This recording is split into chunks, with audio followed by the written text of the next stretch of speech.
Enseguida empezamos. Bien. Bueno, pues lo que trata hoy es trastornos mentales y su relación con el crimen. Evidentemente, los trastornos mentales siempre van asociados a estados psicológicos también, pero yo los tengo basados bajo mi punto de vista y mi percepción, dedicándome al tema de la seguridad.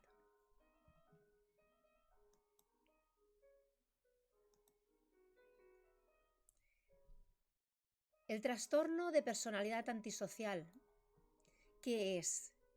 El comportamiento de ciertos trastornos mentales en el comportamiento delictivo es un tema de gran relevancia en criminología y psicología forense.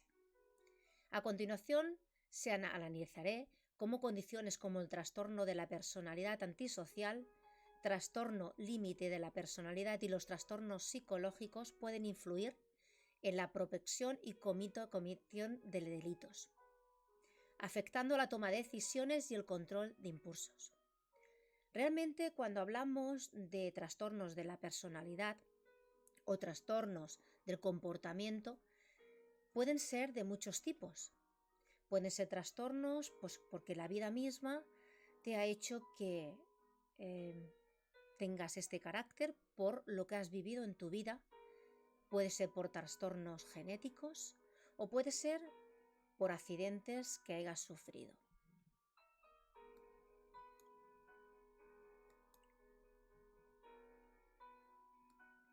Las características más comunes son el desprecio persistente por las normas sociales y los derechos de los demás. Cuando una persona le establecen unas normas sociales como el hecho de que tiene que realmente pues no romper papeleras cuando están por las calles, no dar golpes, cuando ya se ve que realmente esas normas sociales para él son normas, las quiere siempre incumplir. Cuando hay grandes acumulación de gente a través de una huelga o una cosa por las calles, siempre intentan ir esas manifestaciones. ¿Para qué? Para que se piense la gente que es normal, es que están con ellos, pero luego a la larga ven que son comportamientos antisociales lo que hacen que cambien su manera de estar en esa huelga, como es reacciones de agresividad y hacer lo posible para que el resto de personas cojan el mismo tono, vamos a decir, de alteración para poder gritar, faltar, pelear, romper y cometer cualquier acto delictivo. La falta de empatía, los remordimientos y el patrón de manipulación.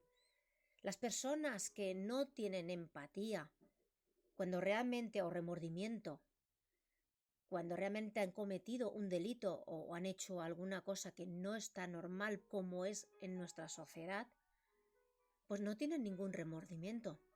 Su manera de ser es así. No tienen esa empatía. Después de pegar a una persona, no sienten ese remordimiento de decir, ostras, le ha hecho daño, la podía haber matado. No, incluso las llegan a matar y ni siquiera sienten nada. Lo ves frío delante de la silla, delante del psicólogo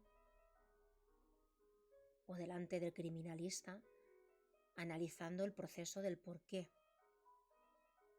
estableciendo que realmente esa persona ha cometido un delito y realmente está frío, como si no fuera con él. Tendencia a la impulsibilidad y comportamientos irresponsables.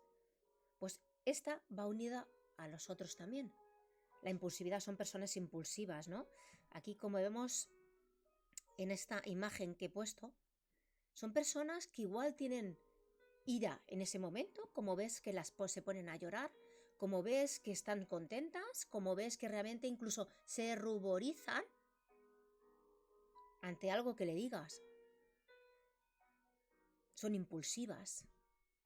No piensan las cosas antes de hacerlas, sino realmente como ven que realmente no va con ellos, en su perspectiva mental, pues lo hacen.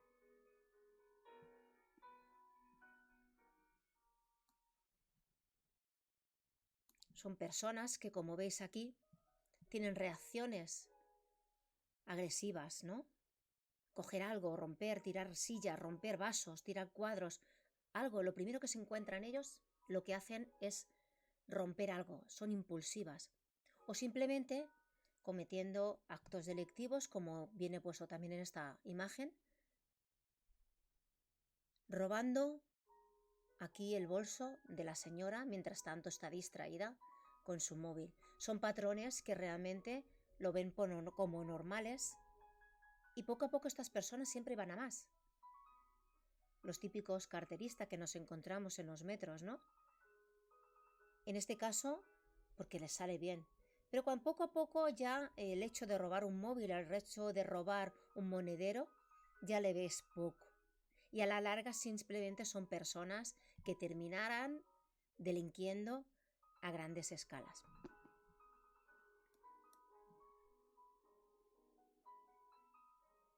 Bienvenidos a los que estáis entrando en el live.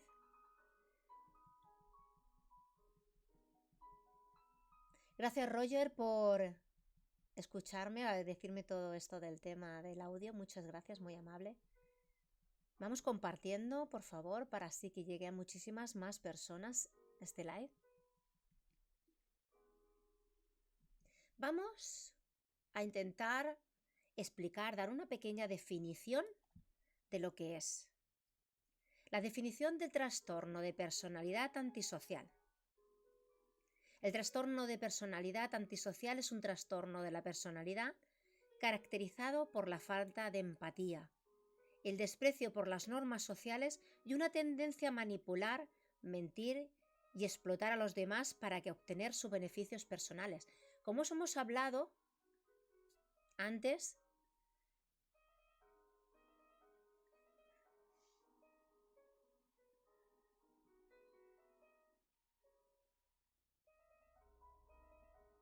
no sé si me habían comentado algo, por eso estaba mirando, porque aquí como está tan negro,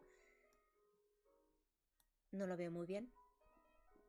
Pues como he comentado antes, las personas que roban, delinquen o tienen estos trastornos de la parte social de la personalidad, son personas que intentan manipular, intentan pues evidentemente obtener sus beneficios personales, ¿no?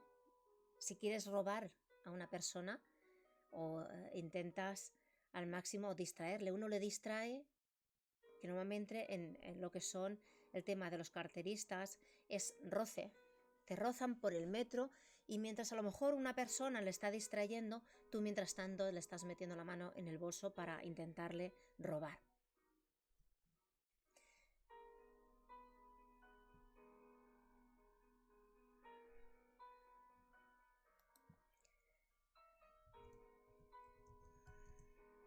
Gracias y bienvenidos a todos.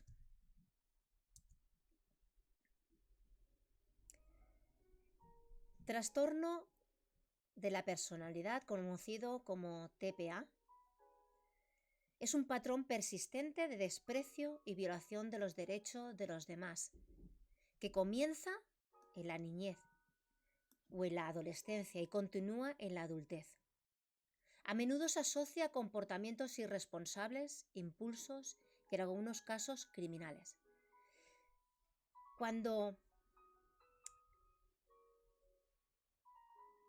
estamos intentando madurar del todo este lóbulo prefrontal, en la niñez es cuando cogemos esos patrones de conductas asociados, pues evidentemente a los que hemos comentado, ¿no? A nuestras vivencias. Si damos por hecho que un niño en su vida familiar, en su hogar, da por normal que su padre y su madre se estén peleando constantemente, en su madurez y en su crecimiento, dará por hecho que eso es normal en las parejas.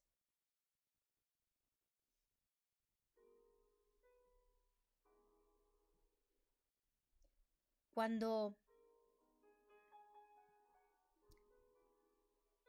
un niño en su niñez da por hecho que los maltratos psicológicos y personales lo viven en su casa y es normal, cuando llegan a ser adultos, en las parejas que esté, continuarán haciéndolo. Porque lo han dado por hecho, porque eso es normal, es su vivencia, es lo que han vivido. No todos, gracias a Dios, pero si realmente hay alguien que no le explica que eso no es normal, su comportamiento será de esta manera.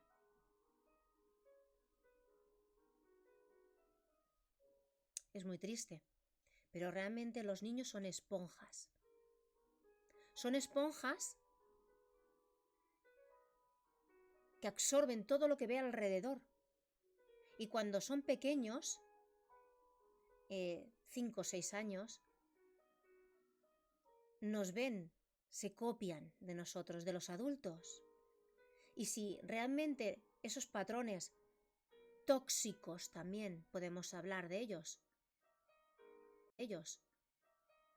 como es el hecho de estar siguiendo a la pareja a través de un móvil, estar siempre viendo a ver cómo lo que hace esa persona, lo dará por hecho. No serán relaciones sanas. Una relación sana que realmente no repercuta en trastornos antisociales. El hecho de que estar 2 días revisando el teléfono de tu pareja para saber con quién habla, con quién no habla, eso es una toxicidad, ¿no? Todo esto, si lo viven de niñez, conforme se van haciendo más adultos, lo verán como una cosa normal.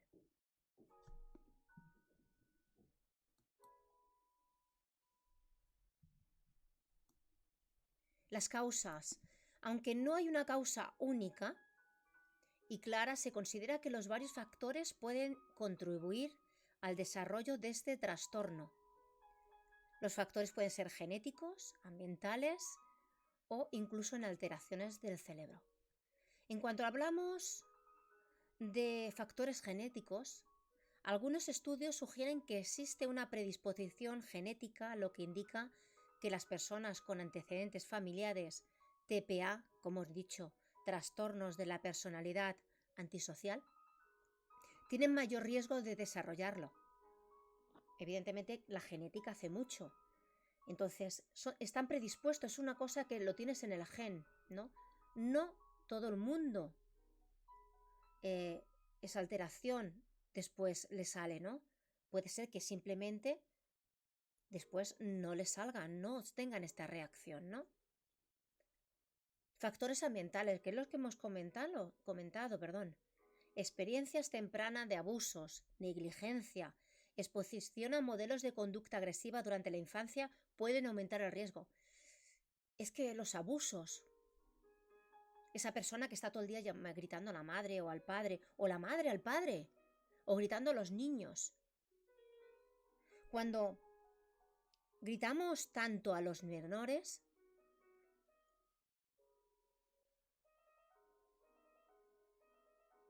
los niños dan por hecho que eso es normal. Entonces tenemos que intentar que esas pequeñitas esponjas no copien lo que hacen los padres. Y si los padres tienen una buena conducta, siempre todo delante de lo que es el menor. Muchas gracias por darle me gusta, compartir estos likes. Me haríais un favor para que realmente poder después tener a personas que han tenido también circunstancias como estas, ¿no?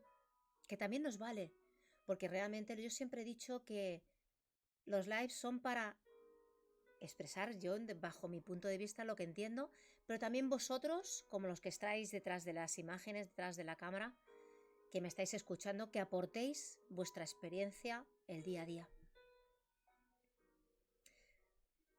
Los modelos de conducta agresiva. ¿Cuánto tiempo muchos padres dan por hecho que realmente El llegar a casa, sentarte a ver la tele, la madre en la cocina, o a la inversa, ¿no?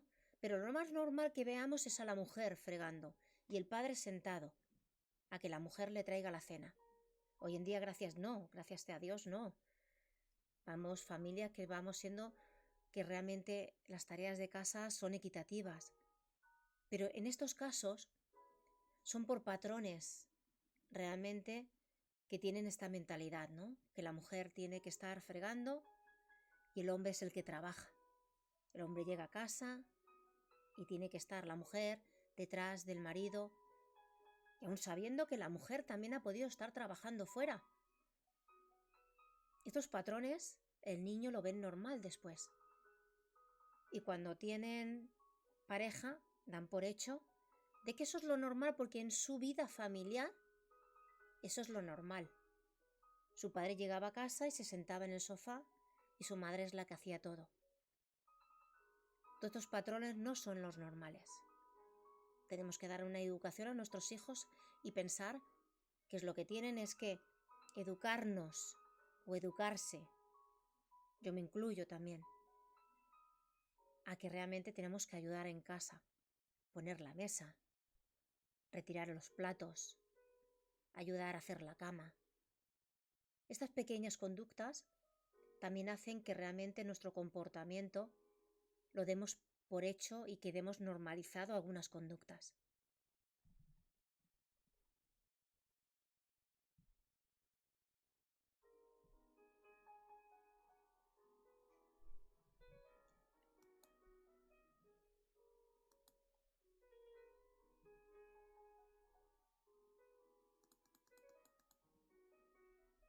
Voy haciendo mensajitos aquí en el live porque veo que si no se me cortará.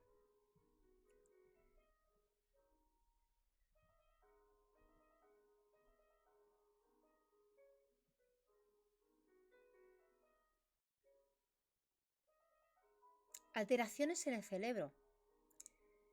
Hay muchas investigaciones que apuntan a posibles diferencias en el cerebro, particularmente en el área de que regula la empatía y el comportamiento impulsivo, como el lóbulo frontal. Hoy voy a centrarme en el lóbulo frontal para que no sea esto un live demasiado largo. Los estudios de neuroimágenes y de lesiones han implicado áreas como anatómicas específicas, incluida la corteza frontal medial y los ganglios basales, además de la corteza prefrontal, en el control de las conductas impulsivas. Todo lo que es la parte aquí, que es la parte del cerebro, como veis estas imágenes, aquí tenéis 3 imágenes, hay 4 pero esta no sé por qué no sale ahora. Aquí tenéis la cuarta, ¿veis? 3 imágenes.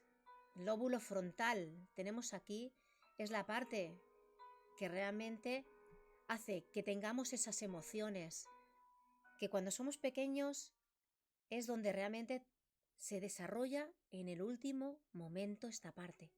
Por eso cuando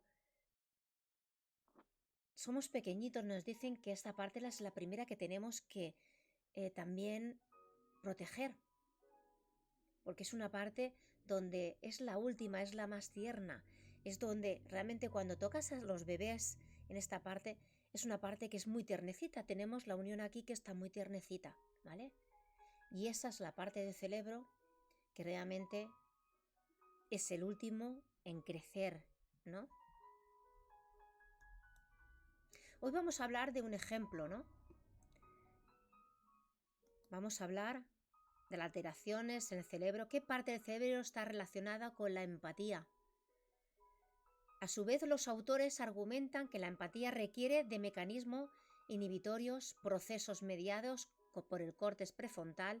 Desde esta perspectiva, las funciones ejecutivas contribuyen fundamentalmente a la empatía y a través de la autorregulación. Muy importante esa empatía.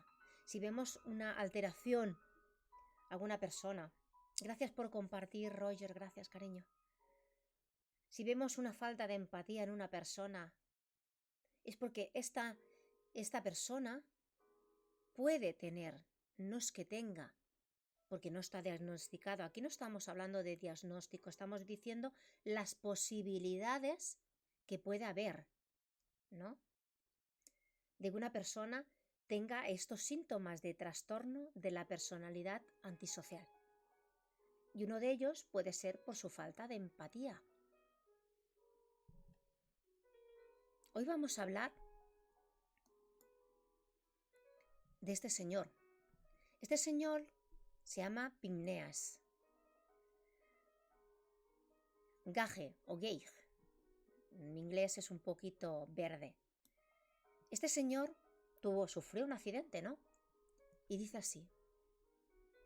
Casi 2 años atrás, un hombre llamado Pigneas Gage sobrevivió en un accidente en el que un tubo de hierro le atravesó al cráneo y destruyó la mayor parte de su lóbulo frontal.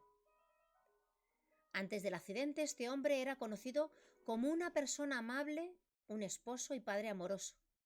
Tras sobrevivir al accidente, fue descrito como una persona totalmente diferente y de mal genio, agresivo y propenso a planear, y luego abandonar inmediatamente cualquier plan que había elaborado.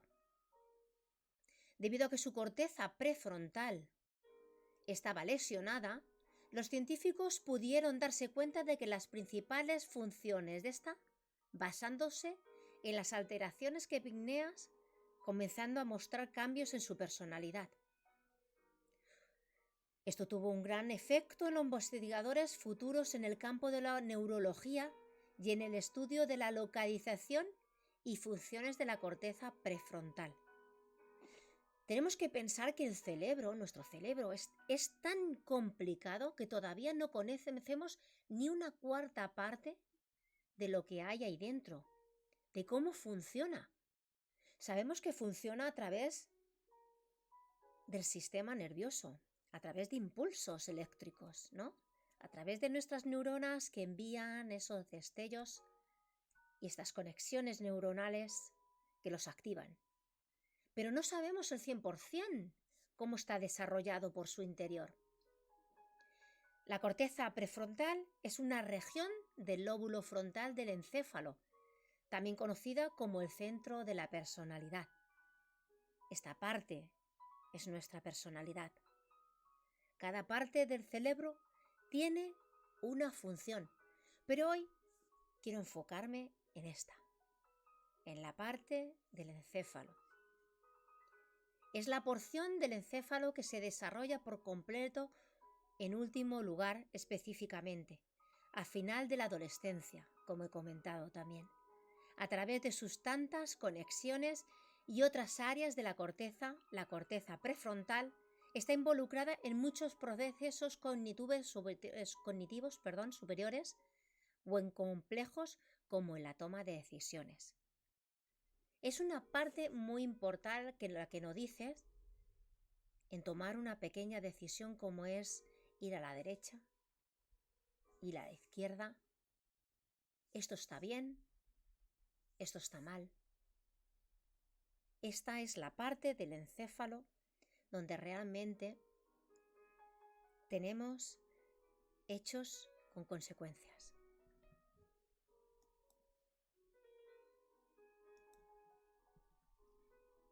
Vamos a ver el vídeo que, como he visto antes, no hemos podido verlo porque no teníamos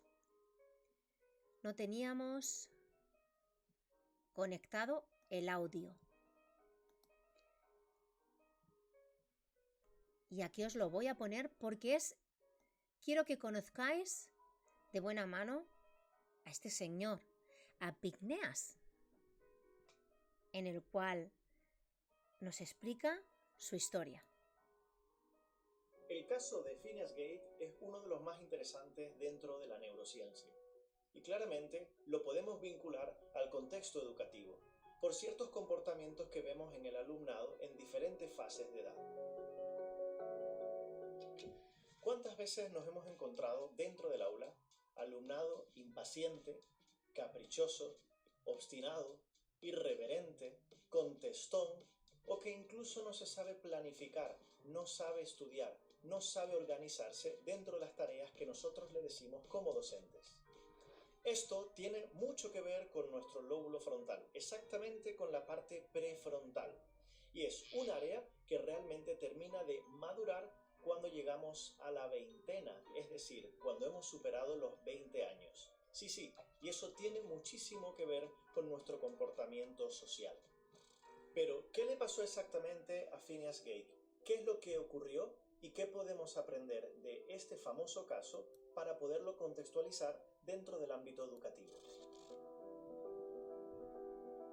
En el año 1848, exactamente el 13 de septiembre, mientras estaba controlando la dinamita por una voladura de rocas por donde tenía que pasar un tren, debido a una mala organización, una barra de metal de 3 centímetros de grosor y de 109 de largo le atraviesa por la cara, por el ojo, y nada más y nada menos que le sale por la parte prefrontal. La barra se encontró a 22 metros de distancia, junto con parte de materia de su cerebro. Fue algo realmente espeluznante para la época. Seguía con vida, y lo más curioso fue que lo transportaron en un carro de bueyes durante bastante tiempo hasta que lo pudiera recibir un médico que le salvó y del que vamos a hablar a continuación. El primer médico que lo encontró se llama Edward William, y el propio Phineas Gage le dijo verbalmente: doctor, aquí tiene trabajo para rato. Poquito después llegó el médico más importante y que lo pudo curar. Se llamaba John Harlow. A Phineas Gage pudieron cortarle la hemorragia, coserle la herida, pero posteriormente estuvo casi 2 semanas semicomatoso. Incluso tuvo una pequeña infección de un hongo. Pero después se recuperó. Pero pasó algo muy interesante dentro de la neurociencia. Veían que se podía poner de pie, que hablaba, comía, que le decían 2 más 2, 4, y que podía interaccionar con una persona en un lenguaje completamente normal. Claro, para los médicos de la época era un espectáculo. Ellos muchas veces pensaban: entonces, ¿para qué sirve este trozo de cerebro que nosotros tenemos en esta parte delantera? ¿Cuál es su función? Cuando vemos que esta persona sigue con vida y puede tener ciertas funciones sociales sin ningún problema. Poco después se descubrió realmente, y era que su comportamiento social, su interacción con el resto de las personas, cambió radicalmente. Se mostraba como una persona irreverente, caprichosa, obstinada y que no controlaba realmente sus impulsos. Algo que nosotros incluso podemos ver en el comportamiento dentro del aula con algunos alumnos o incluso en el deporte en situaciones límite. Lo hemos visto nada más y nada menos como Valentino Rossi le da una patada a Márquez. Mike Tyson le muerde la oreja. Zidane le da un cabezazo.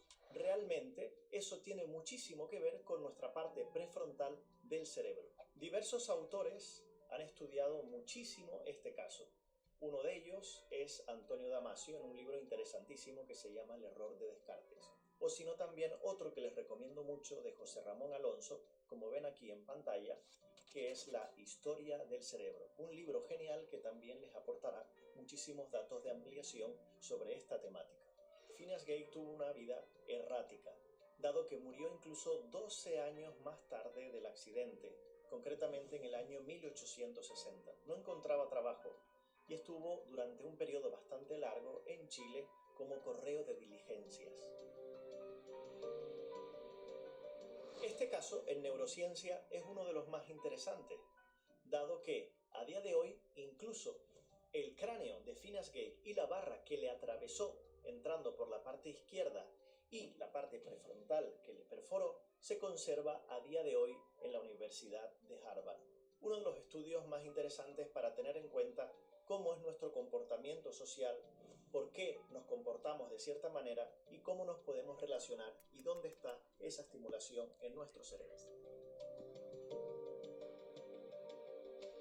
A nivel teórico, todos estos datos que te hemos ofrecido están muy bien, pero el profesorado se puede preguntar: ¿pero qué hago yo realmente con el alumnado que es caprichoso, impaciente, irreverente, que no sabe planificar cómo estudiar, que incluso que su comportamiento social con sus compañeros no está bien regulado? Entonces, desde el método Barnett te proponemos muchísimos ejercicios prácticos para trabajar las funciones ejecutivas, ese control de impulsos, esa planificación, esa flexibilidad cognitiva, y sobre todo la red atencional, siguiendo el modelo de Scholber y de Matir principalmente. No deseamos que todo quede en mera teoría. Bueno, como veis, eso ya habla de esos temas. Es un vídeo que nos lleva a conocer a esta persona, conocer realmente quién era Phineas, ¿no? Y cómo su herida, lo que es lo que sufrió, ¿no?, esta persona, su accidente, ¿no?, que no me salía la palabra, su accidente, le llevó a tener esas alteraciones de comportamiento. Por eso es muy importante cuando un bebé es pequeño, también ponerles, aquí en España hay unos cascos que están un poquito graciosos, vamos a decirlos, pero es importante, es preferible que el niño se vea poco fotogénico y que realmente tenga su cabecita protegida, sobre todo los primeros meses. Como había dicho ya este señor en el vídeo, hasta los 20 años tenemos este crecimiento de este lóbulo frontal. Es donde realmente ya tenemos claro lo que es el bien, lo que es el mal, cómo interactuar, cómo ser empático o no ser empáticos. Todo esto, gracias por venir, muchas gracias. Todo esto es importante. Aparte de cuando una persona, incluso voy a hablaros de personas mayores también. Personas mayores que a veces, por su edad, se pueden caer. Y de golpe les vemos que su comportamiento psicológico, su manera de hacer el día a día, su comportamiento, no es el mismo que normalmente tenía ellos. Simplemente cuando una persona se cae y se da un golpe en la cabeza, intentemos de que realmente, si se ha dado un buen golpe, sentimos que realmente es un buen golpe, llevarlo al médico. Porque estos pequeños golpes a veces no se les da importancia, pero traen estas consecuencias. Incluso tener en su interior coágulos de sangre que hacen que esa sangre, nuestro cerebro, nuestro encéfalo, lo que hace es... Muchas gracias, he cumplido con un objetivo ya. Muchísimas gracias por enviarme los regalos, muchas gracias, os quiero. Realmente nuestro encéfalo se puede aumentar de tamaño porque se puede inflamar, ¿no?, por estas circunstancias de los golpes. Entonces, puede ser que incluso tengas trastornos de la personalidad por todo esto. Gracias, Roger, por compartir, muy amable, cariño. Entonces, cualquier síntoma que encontremos que realmente pueda ser, vamos a aumentarlo aquí, cualquier síntoma que encontremos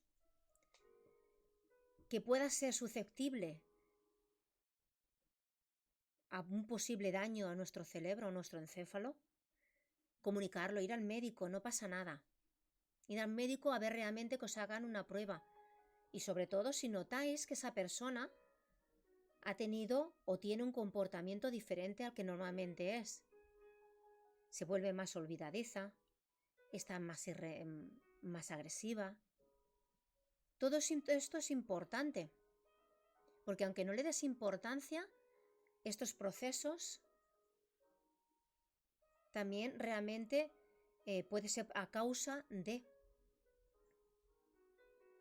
Entonces, creo que es mucha información. Además me gusta compartir con vosotros varias cositas, y tengo otra cosita para compartir con vosotros que me gustaría enseñaros.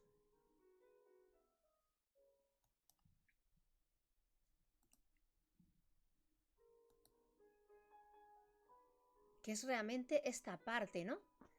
Cuando hablamos del cerebro, lo tenemos aquí diseñado. Tenemos varias partes, pero la parte que nos vamos a inclinar ahora, vamos a sacar esto para que lo podáis ver.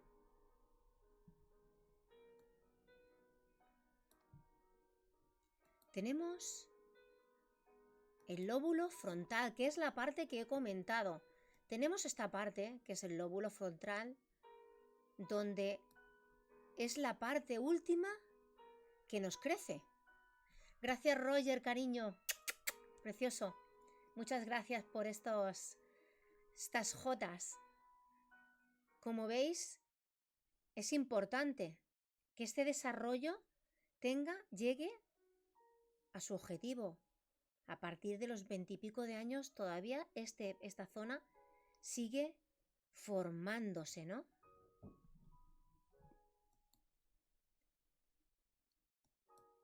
Tenemos esta parte de aquí abajo. Se llama parte ornifrontal, ¿no?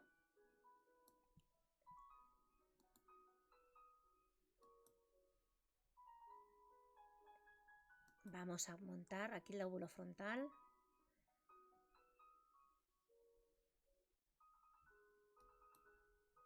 Tenemos muchas partes del cerebro, como veis, ¿vale? Todo esto también pertenece a lo que es, vamos a intentarlo,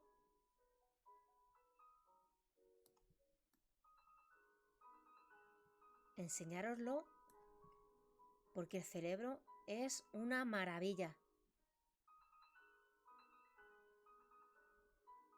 Como veis, podemos separarlo.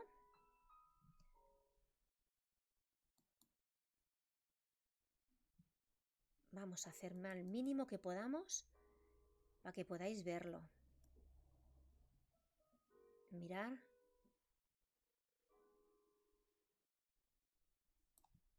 Si damos al lóbulo frontal, que es la parte donde realmente está todo esto del sistema de las emociones. Tenemos la parte parietal, tenemos la parte occipital. El cerebro es una maravilla. Para lo que le guste realmente la psicología, tenemos la parte occipital. ¿Qué se encarga la parte occipital? Mirar, mirar. Tenemos la estructura de todo nuestro cerebro. Pero hoy tenemos la parte parietal. También os enseño un poquito. Tenemos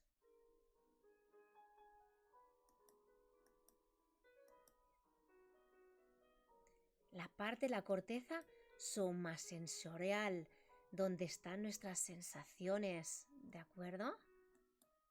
Vamos a ver, tenemos el lóbulo temporal. Aquí está el lóbulo temporal. Aquí se va desprendiendo poco a poco y desgranando de todo lo que es nuestra columna vertebral. Como veis, se desgrana todo el contenido de los huesos, donde está nuestro tálamo. ¿Veis nuestro tálamo aquí? Aquí están los vértices. Aquí está el cuerpo calloso. Aquí tenemos el cerebelo. Tenemos aquí, es que es una maravilla. Tenemos gran cantidad, todo lo que rascambra el tronco encefálico. Mirad nuestro tronco. Todo esto lo tenemos dentro de nuestra cabeza, nuestra parte de atrás de nuestro cerebro. Tenemos aquí la membrana, tenemos el puente y tenemos la médula, también la médula, que esta médula baja por debajo, por el interior de nuestra médula.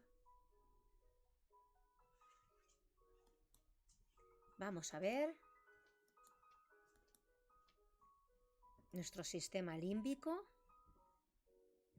Como veis, la amígdala, tenemos el hipocampos.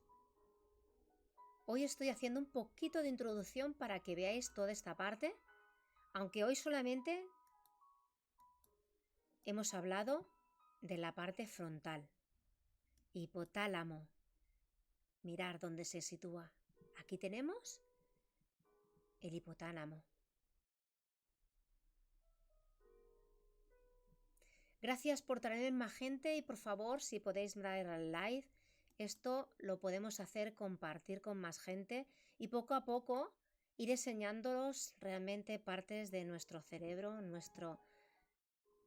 nuestro pequeño gran cerebro, porque como podéis ver, no solamente se basa en esta esponja que supuestamente conocemos, ¿no? Tenemos muchas partes donde realmente tenemos que prestarles atención. Miro al lado porque estoy viendo todos los correos, ¿vale? Que me van llegando. Las glándulas basales, ¿de acuerdo? Aquí tenemos, mirar, el hemisferio, el derecho, el hemisferio izquierdo. Sustancia negra, la sustancia negra que es donde realmente mirar todo esto aquí. Nuestras amígdalas. El cerebelo. Nuestro cerebelo. Aquí es la parte de atrás, justamente la parte inferior. Aquí, esta partita.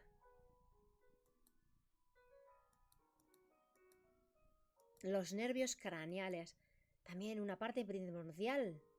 Es donde nos llegan todas estas interacciones, donde todas nuestras neuronas se transmiten a través de todos estos puntitos tan pequeñitos donde los veis, que son los puentes, donde a través de todos estos pequeños, todo estos, el nervio olfativo, las amígdalas, los nervios craneales ópticos, que aquí, a través de aquí, es donde tenemos la visión. Es a través de justamente aquí, donde luego tenemos aquí los puntos donde salen nuestros ojos. Es increíble, ¿lo veis? Estos pequeños puentes craneales, donde unidos a nuestra médula, podemos llegar a recibir emociones, dolor, tristeza, todo a través de estos pequeños puntos craneales. Por eso es tan importante el cráneo, protegerlo, porque realmente cualquier golpe puede repercutir en nuestras funciones cognitivas. Como veis, hay millones de nervios craneales. El facial. Los faciales lo que hacen que podamos movernos, que nuestra cara haga este movimiento. Porque esta orden la recibe nuestro cerebro a través de este nervio craneal. Qué importante, ¿verdad?, que es nuestro cerebro. Pero hoy, como he comentado, solamente hemos hablado de uno. Esta parte tan importante que es el lóbulo frontal, donde, como podéis ver, es extenso. Lo podéis ver de todas las posiciones, derecha, izquierda, incluso por la parte de arriba. Como veis, esto es nuestro pequeño, gran ordenador. Porque esto es un ordenador, en donde aquí se almacena todo tipo de información, donde nos llegan todos los procesos cognitivos, las órdenes de levantar una mano. Llega primero al cerebro, porque sin llegar al cerebro a nosotros no nos llega ningún tipo de información. Todo esto es muy importante. poco a poco, corteza prefrontal, toda esta zona, donde podéis comprobar que es... Vamos a ver si puedo mostraros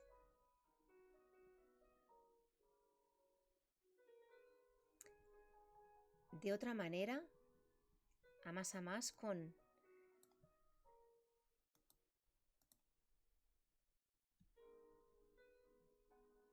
hemisferio izquierdo. Tenéis todo el hemisferio izquierdo, como veis, y su interior separado del hemisferio derecho. Quería a ver si... Sé que está, pero hacía tiempo que ya no me introducía en este programa. Y quería hacerlo para que vierais pues todo lo que es el nombre, toda la descripción, pero se ve que no lo tengo marcado para poderlo hacer. Pero aquí tenéis la parte de la cual hemos hablado hoy, que es el lóbulo frontal, la corteza prefrontal, el hemisferio derecho, y el hemisferio izquierdo. Como lo veis, esta es la parte que tenemos atrás de la nuca y esta es nuestra frente, por decirlo así. ¿De acuerdo? Creo que es importante que sepamos en todo momento que esto que parece una gelatina, ¿no?, que es tiernecito, es una masa gris, blanca. Todo depende de realmente que sepamos que además de que ser tan tiernecita, tiene todas estas conexiones. Conexiones que nos hacen el día a día podamos más llevadero. El hecho de gestuar, el poder hablar, todo va a través de nuestro cerebro. Y según qué partes, pues es la que lo hace una función o en otra. Aquí tenemos la parte occipital, que es la que nos hace el tema de la visión.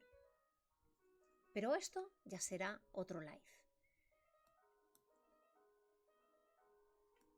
Quiero daros las gracias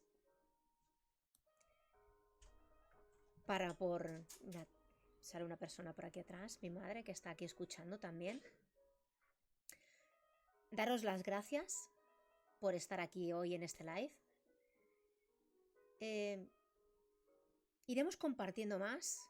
Intentaré daros más sobre estos temas, si os interesa. Pero además me gustaría también que vosotros mismos también pudierais